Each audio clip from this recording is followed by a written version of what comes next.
So hello student, welcome to Parul's learning hub. तो students, आज हम पढ़ेंगे इलास्टिसिटी ऑफ डिमांड और इस पर्टिकुलर वीडियो में मैं सिर्फ प्राइस इलास्टिसिटी एक्सप्लेन करूँगी, क्योंकि इनकम इलास्टिसिटी, क्रॉस इलास्टिसिटी अगर मैं इस वीडियो में लूँगी तो वीडियो काफ़ी लंबी हो जाएगी और बोरिंग भी हो जाएगी। तो आज हम सिर्फ इलास्टिसिटी ऑफ डिमांड में प्राइस इलास्टिसिटी ही पढ़ेंगे। So, what is elasticity of demand? Students, basically, elasticity of demand is the change in the price of a commodity that affects its demand. मतलब क्या है कि किसी पर्टिकुलर प्रोडक्ट, कोई भी ले लेते हैं हम, प्रोडक्ट एक्स है, उसकी डिमांड पे कितना अफेक्ट पड़ता है अगर कोई भी चीज़ हम चेंज करते हैं, वेदर हम प्राइस चेंज करते हैं उस प्रोडक्ट का, या हम इनकम कंज्यूमर की चेंज करते हैं, या उसके किसी सब्सटीट्यूट गुड की प्राइस को चेंज करते हैं, तो उस एक्स की डिमांड पर क्या असर पड़ता है। This is elasticity of demand. Elasticity is generic measure of an economic variable responsive to change in another economic variable. तो हम देख रहे हैं एक्स में क्या चेंज आ रहा है अगर हम ये सब वेरिएबल्स को चेंज करें।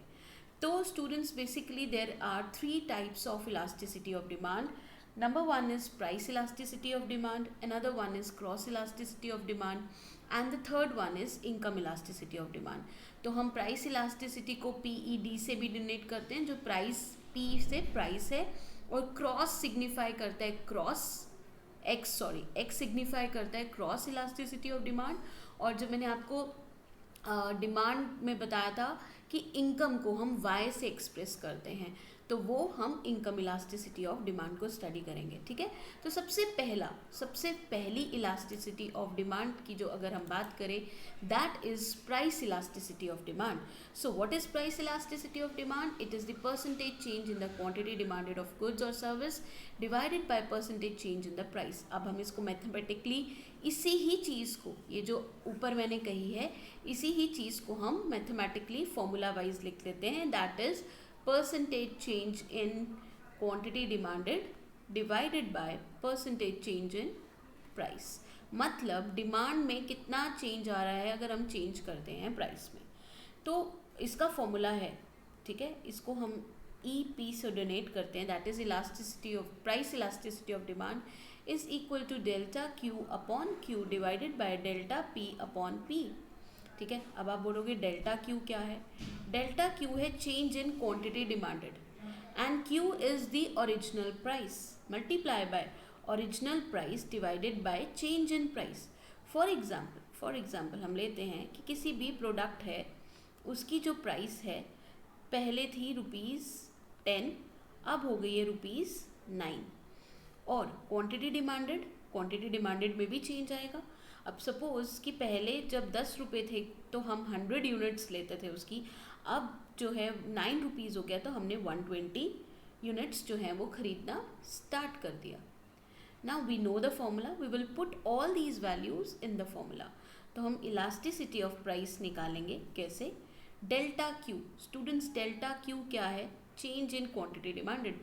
पहले आप 100 ले रहे थे, अब आप 120 यूनिट्स ले रहे हो, तो हम यहाँ पे 20 ले लेंगे. ठीक है, और डिवाइडेड बाय क्यू. क्यू हमारा ओरिजिनल क्वांटिटी क्या थी? 100 थी, है ना. मल्टीप्लाई बाय ओरिजिनल प्राइस क्या थी? ओरिजिनल प्राइस वाज 10, तो मैंने यहाँ 10 ले लिया. Divided by change in price, मतलब 1 रुपी जो है वो डिक्लाइन हुआ है. ठीक है, तो हम इसको कट कर लेंगे. तो हमारे पास इलास्टिसिटी ऑफ प्राइस जो है वो कैलकुलेट होके आई है 2%. ठीक है, आई होप ये आपको समझ में आ रहा है. ठीक है, अब आगे चलते हैं. What are the various types of price elasticity of demand, या फिर हम जिसको बोलते हैं डिग्रीज भी बोलते हैं इसको. यहाँ पर आप टाइप्स भी लिख सकते हैं और डिग्रीज भी लिख सकते हैं. What are the degrees of price elasticity of demand? So number 1 is perfectly elastic demand. So when the price remains constant but the demand, the rise or reduction of the commodity is perfectly elastic. अब क्या होता है, इसको मैं आपको graph के साथ समझाती हूँ. ठीक है, ये आ गया आपका y एक्सिस, यहाँ पर y एक्सिस. ठीक है, ये आ गया आपका x एक्सिस. ठीक है, यहाँ पर आ गई आपकी प्राइस, और यहाँ आ गया आपका क्वांटिटी डिमांडेड. ठीक है, अब ये क्या बोलता है कि क्वांटिटी डिमांडेड जो है वो इंक्रीज होती है infinitely with the fall in the price, ठीक है। Elasticity of price elasticity of demand is here infinite. अगर सपोज पहले प्राइस P1 थी, यहाँ पर कहीं प्राइस थी, लेकिन अब प्राइस जो है वो फॉल होके P पे आ गई है, तो मतलब जो इसकी क्वांटिटी डिमांडेड है वो इनफाइनाइट हो गई है, ठीक है। तो that means X axis is parallel to the demand curve, ये एक्स एक्सिस पैरेलल होगी और यहाँ पर इलास्टिसिटी ऑफ प्राइसेस इनफाइनाइट, ठीक है। अब हम आगे चलते हैं। Next is your perfectly in elastic demand. Perfectly in elastic बिल्कुल अपोजिट है जो मैंने पीछे आपको बताया है। व्हेन द डिमांड, अब हम इसी को ग्राफिकली एक्सप्लेन करते हैं क्योंकि बहुत ईजिली हमें समझ में आता है, या हमें शॉर्ट में लिख रही हूँ क्वांटिटी डिमांडेड, ठीक है। और यहाँ पे when the demand for a commodity is perfectly in elastic है, मतलब आप OQ गुड्स बाय कर रहे हो, whether your price is P1, whether your price is P2, whether your price is P3, ठीक है। इसका मतलब यही हुआ कि जो आपकी डिमांड कर्व है वो टोटली इन इलास्टिक है, मतलब यहाँ पे EP is equal to 0, price elasticity of demand is equal to 0। क्यों? क्योंकि जो प्राइस है चाहे वो कम हो ज़्यादा हो, डिमांड हमारी उतनी ही रहेगी। फॉर एग्जाम्पल इसमें हम एक गुड लेते हैं सॉल्ट, ठीक है। सॉल्ट जो है चाहे उसकी प्राइस जो है ₹50 पर kg हो जाए, ठीक है, पर kg हो जाए, ₹70 पर kg हो जाए, हमारे घर की consumption is 1 kg per month. अब ऐसा नहीं है कि अब सॉल्ट की प्राइस जो है वो बढ़ गई है या कम हो गई है। अगर सपोज़ पहले 70 थी प्राइस, अब 50 हो गई है, तो मैं इसकी डिमांड राइज करके अब 2 kg यूज़ करना शुरू होंगी, भर के मुट्ठी भर के खाने में नमक तो नहीं डालेंगे हम। So this is the case of in elastic demand. It depends upon आपकी गुड्स क्या है, उसका नेचर क्या है, जो मैं भी आगे आपको समझाऊंगी। Students, next is your relatively elastic demand. relatively elastic demand में क्या होता है, इसको ग्राफिकली मैं एक्सप्लेन करती हूँ। अगेन स्टूडेंट, प्राइस हमेशा y एक्सिस पे आएगा, क्वांटिटी डिमांडेड x एक्सिस पे आएगा, और ये आपकी इस तरीके से थोड़ी सी डिमांड कर्व बनेगी। दैट मीन्स कि a small change in the price, अभी आपको एक्सप्लेन करती हूँ। सपोज़ किसी प्रोडक्ट की प्राइस P1 थी, अब वहाँ से P पे आ गई है, और उसकी क्वांटिटी थी जो Q1 से Q पे आ गई है, मतलब स्मॉल चेंज, यही बोल रहा है। A little change in the price will induce large change in demand, मतलब प्राइस का ज़रा सा चेंज होने में, वेदर राइज और फॉल, क्वांटिटी डिमांडेड में बहुत ज़्यादा चेंज ला रहा है। Hence the demand curve slope from left to right. ये किस केस में होता है, जैसे लग्जरी प्रोडक्ट्स आ गए आपके, कुछ ऐसे गुड्स जो लग्जूरियस है, तो उनकी डिमांड में अगर उनकी प्राइस में ज़रा भी बढ़ती है या प्राइस ज़रा भी कम होती है, उसका इम्पैक्ट जो डिमांड पे है वो मैसिव होता है, बहुत ज़्यादा होता है ना। जैसे दिवाली के टाइम पे हम वेट करते हैं कि सेल लगेगी तभी हम अपने टीवी लेंगे, हम स्कूटी लेंगे, हम गाड़ी लेंगे, है ना। क्यों? क्योंकि उस टाइम पे ऑफर्स बहुत अच्छी होती है, तो हम क्या करते हैं, हम वेट करते हैं, और डिमांड क्या हो जाती है, इलास्टिक। क्या कौन सी होती है, रिलेटिवली इलास्टिक डिमांड होती है, ठीक है। अब आगे बढ़ते हैं, relatively in elastic demand. Guys ये बिल्कुल उसका ही अपोजिट है। रिलेटिवली इन इलास्टिक मतलब जब आप यहाँ पर, ठीक है, इसको ग्राफ प्राइस, अगेन आप भी मेरे साथ बोलिए, प्राइस क्वांटिटी डिमांडेड, ठीक है, थोड़ा सा हम इसको डिमांड कर्व को स्टीपर कर देंगे, ठीक है। अब यहाँ क्या हुआ, प्राइस में तो आपने बहुत ज़्यादा चेंज किया, लेकिन डिमांड में उतना चेंज नहीं आया, है ना। प्राइस आपने फॉल की फ्रॉम P1 टू P2, लेकिन जो डिमांड है वो देखो कितनी चेंज हुई है, मतलब प्राइस कितनी ज़्यादा चेंज हुई है और डिमांड बहुत कम चेंज हुई है। ये बेसिकली कहाँ होता है, ये लार्जर, मतलब ये क्या कह रहा है कि larger change in the price will result in smaller change in the demand. इसलिए जो डिमांड कर्व है वो हमारी थोड़ी सी स्टीपर है, ठीक है। और ये कौन सा केस होता है, ये कौन से गुड्स में होते हैं, बेसिकली ये नेसेसरी कमोडिटीज़ में होते हैं। अगर आपको कोई मेडिसिन लेनी है, ठीक है, आप वेट नहीं करोगे ना कि उसकी प्राइस कम हो तो मैं इसकी डिमांड को राइज करूं, ठीक है। तो ये आ गई आपकी नेसेसरी कमोडिटी, और इस केस में आपकी price elasticity is less than 1, ठीक है। Then the last degree of price elasticity of demand is your unitary elastic. Unitary elastic में स्टूडेंट्स क्या होता है कि इसको ग्राफिकली जब हम समझेंगे तो इजी हो जाएगा हमारे लिए, ठीक है। क्वांटिटी डिमांडेड, ये आपका इस तरीके से डिमांड कर्व आएगी हमारी। दैट मीन्स जितना चेंज आप प्राइस में ला रहे हो उतना ही सेम चेंज डिमांड में आ रहा है। मतलब प्राइस अगर फॉल करती है P1 टू P2, उतना ही equal quantity Q1 to Q2 जो है वो आपकी राइज करती है, ठीक है। जो percentage change in the quantity demanded basically is equal to percentage change in the demand, ठीक है। तो इसीलिए जो इलास्टिसिटी ऑफ प्राइस है दैट इज इक्वल टू 1, ठीक है।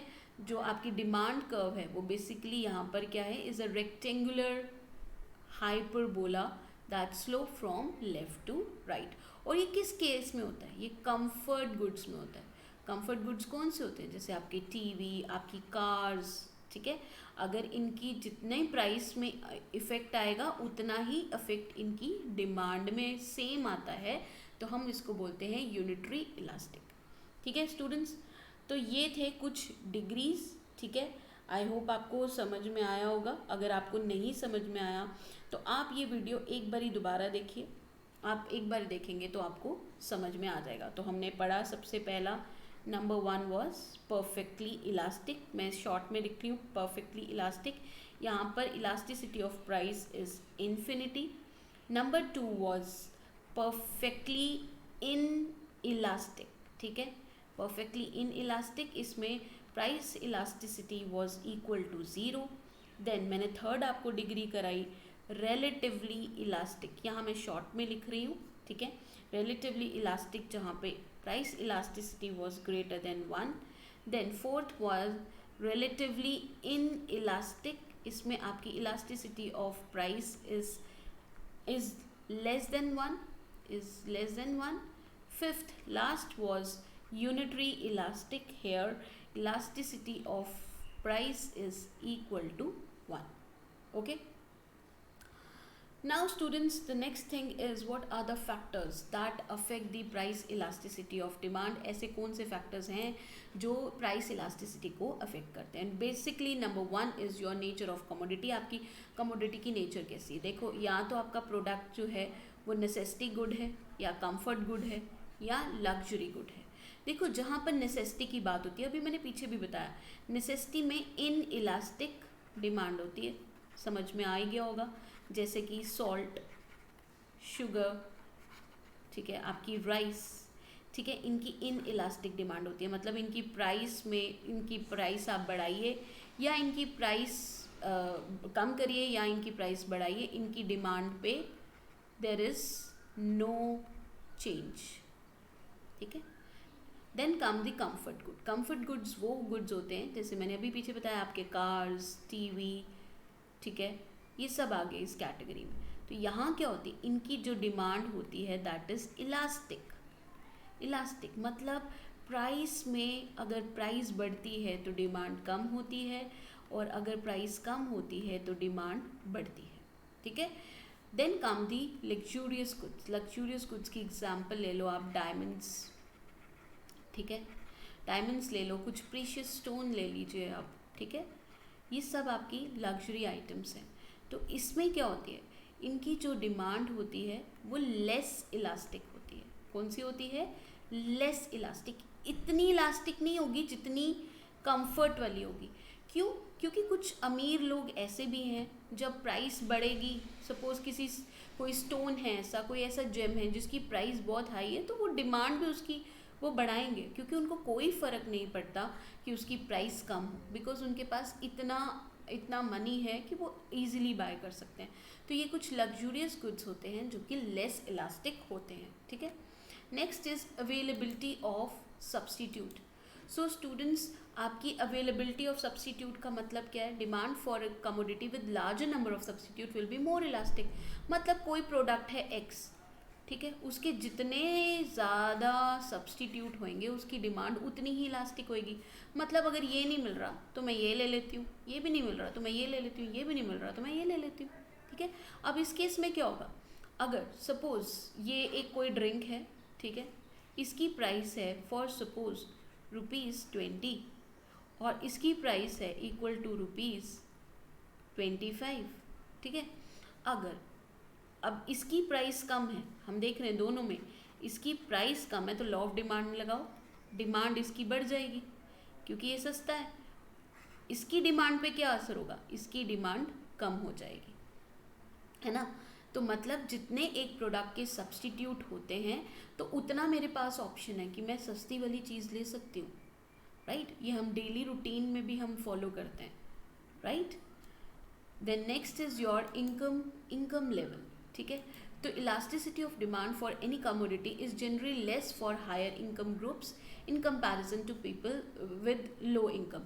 ठीक है. जिनकी इनकम, अगर किसी की भी इनकम ज़्यादा है, they will be less elastic, है ना. वो वेट नहीं करेंगे कि प्राइस जो है वो कम हो तो हम डिमांड को बढ़ाएंगे. ये कौन करेंगे? सिर्फ मिडिल क्लास लोग. ठीक है. हम वेट करेंगे. सपोज किसी को जीन्स लेनी है, ठीक है, तो जो रिच पीपल हैं they can buy pair of jeans कभी भी at any time. But middle class लोग वेट करेंगे कि हम सेल लगेगी तो ही जीन्स लेंगे. ठीक है. लिवाइस की मुझे कोई भी ब्रांड ले लो, एनी ब्रांड, कोई भी मुझे जीन लेनी है तो I will wait for the sale to happen, then I will buy that particular good. Next is your level of price. ठीक है. जितना कॉस्टली गुड होगा, जब सपोज अगर टीवी ले लो, एसी ले लो, ये हमारे थोड़े कॉस्टली गुड्स हैं, इनकी जो इलास्टिसिटी है वो हाई होगी. They will be highly elastic, है ना. क्यों? क्योंकि जैसे ही इनकी प्राइस कम होती है हम इनकी डिमांड बढ़ा देंगे at the time of Diwali. ठीक है. एट द टाइम अगर कोई भी कंपनी ऑफर्स देती है, जैसे फ्लिपकार्ट, अमेज़ॉन, मिंत्रा, इन पे सेल लगती है तो हम वेट करते हैं कि भाई पोस्टपोन करते हैं और तभी लेंगे जब इन पे ऑफर होगा. ठीक है. तो इनकी डिमांड क्या होगी? हाईली इलास्टिक कर दी हमने. लेकिन जो इनएक्सपेंसिव गुड है, अब आपको मैच बॉक्स चाहिए, ठीक है, तो अब आप वेट तो नहीं करोगे ना इसका प्राइस कम हो तो मैं खरीदूंगा, तो इसकी डिमांड कैसी होगी? In elastic. ठीक है. अगर स्टूडेंट्स आपको समझ में आ रहा है, please like and subscribe my channel. Next is your postponement of consumption. Commodities whose demand is not urgent, ऐसे जिनकी अर्जेंसी नहीं है, have elastic demand as compared to those goods which are not urgent. अब ऐसे goods हैं जिनको मैं postpone कर सकती हूँ. ठीक है. अगर मुझे अपने लिए शूज़ लेने हैं, कोई मुझे अर्जेंसी नहीं है कि मुझे अभी लेने हैं शूज़, मैं बोलूँगी कि नहीं 1 महीने के बाद ले लूँगी, मैंने उसको पोस्टपोन कर दिया, तो उस केस में उनकी डिमांड होगी हाईली इलास्टिक. लेकिन अगर मुझे कोई मेडिसिन लेनी है, मैं उस चीज़ को पोस्टपोन नहीं कर सकती. I have to buy it, चाहे उसकी प्राइस जो भी हो, चाहे प्राइस ज़्यादा है चाहे प्राइस कम है. ठीक है. Then number of uses. Number of uses simple says कि जितनी एक कमोडिटी जिसकी यूजेस बहुत ज़्यादा हैं उसकी डिमांड भी इलास्टिक होगी. When price of such commodity increases then it is generally put for urgent uses. ठीक है. And demand falls and vice versa. अब क्या होता है, मैं एग्जाम्पल लेती हूँ यहाँ पर मिल्क की. अब आप मिल्क से, आपको पता है मम्मा बटर बनाती है, घी भी निकाल सकते हैं हम, कर्ड भी बना सकते हैं. ठीक है. कर्ड भी बना सकते हैं हम, स्वीट्स भी बना सकते हैं. ठीक है. And so on, so many things we can make with milk. अगर सपोज मिल्क की जो प्राइस है, ठीक है, कम है, तो हम क्या करेंगे? लॉ ऑफ डिमांड लगाएंगे और डिमांड बढ़ जाएगी. मतलब मम्मा घर में ही बटर, घी, कर्ड, स्वीट सब बना लेंगी. लेकिन अगर प्राइस इसकी बढ़ गई मिल्क की तो हम डिमांड कम हो जाएगी. ठीक है. इसका मतलब है मम्मा कहेंगी कि घर पे क्या घी निकालूं, कर्ड निकालूं, बाज़ार से ही ले आओ, वो सस्ता पड़ेगा. दैट मीन हम सिर्फ अर्जेंट यूज़ के लिए ही मिल्क को यूज़ करेंगे. हम मिल्क सिर्फ टी बनाने में और having a cup of milk हम उसी में ही यूज़ करेंगे. Got it? Then last is, what's the factor? That is habit. अगर किसी को किसी चीज़ की आदत है, ठीक है, तो उसकी जो इलास्टिसिटी ऑफ डिमांड है वो लेस होती है। फॉर एग्जाम्पल कोई सिगरेट पीता है, तो उसको अगर आदत है सिगरेट पीने की, तो उसको उसकी प्राइस से कोई भी इम्पैक्ट नहीं पड़ेगा, चाहे वो बढ़े या कम हो, उसने उतनी ही सिगरेट जो है वो परचेज करनी है, ठीक है ना। अगर किसी को कॉफ़ी पीना है तो वो नहीं देखेगा कि इसकी प्राइस क्या है, और उस केस में जो है डिमांड जो होगी वो लेस इलास्टिक होगी। सो स्टूडेंट्स, आई होप आपको समझ में आया। अगर समझ में आया तो लाइक और सब्सक्राइब करिए, और अपने फ्रेंड्स के साथ, अपने कज़न्स के साथ, अपने छोटे ब्रदर सिस्टर्स के साथ शेयर कर लिए जो इकोनॉमिक्स पढ़ रहे हैं। और अगर नहीं समझ में आ रहा है तो फिर दोबारा से वीडियो को देखिए, और समझ में आ रहा है तो बेल आइकन ज़रूर प्रेस करिए। Thank you.